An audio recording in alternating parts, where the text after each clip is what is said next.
poetry, but let's read some poetry. Let's please share with us, you know, some of your work.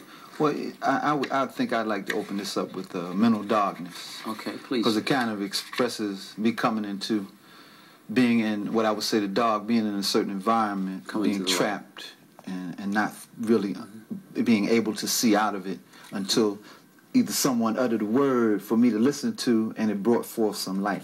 But I call this mental darkness. I was in a cave and could not see. Blind is the word if you ask me. I heard someone shout that there was no way out. But there I stood looking at a crack of light. But from where I stood, I could not be sure if the crack of light was big enough to make it through. As I got near and could really make it out, do you know that that crack of light was big enough for the whole world to make it out?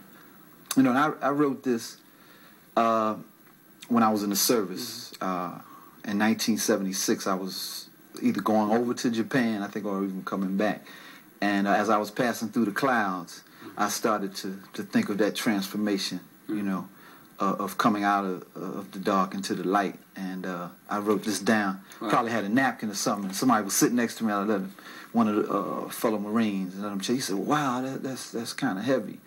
And I said, yes, it's not just a reflection of what's transpiring now, but just what has happened over my life that I've been able to see and realize that not only for me, but for something that the world could possibly, if they would only take time to gather themselves, to sit down and understand that there is light at the end of the tunnel. You have to believe that. Yes, sir. No question. That's beautiful. Please share another piece with us. I think another good one for me was, as I talk about things I've gone through, is looking ahead. For today is tomorrow, and tomorrow is today. Most of the bad things are behind me now, so it's time to look ahead. I have left the troubles that may have once had me down, and God be my witness on how I felt during that time. Now it's all uphill climbing, and I know there's still some rough roads ahead, but with a positive attitude, I'll make out and however I decide to live. For we all go through changes, and we all experience different things. So don't let what happened in the past destroy what the future might bring. For as long as I am ambitious and respect that which is right, looking out into the world with authority is how I plan to live my life. So, you know, being able to have vision, which they say that black men don't have because of our situation, our condition, I felt that I had vision. We were the first men with vision. Thank you. We were the first people, indeed we were. Right.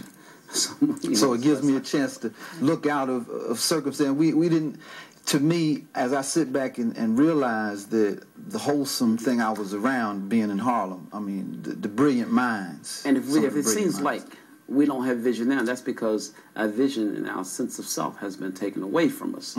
We had all the vision there was to have, until somebody else came along and took it from us. But it's up to us. He may take it from you, but it's up to you to take it back.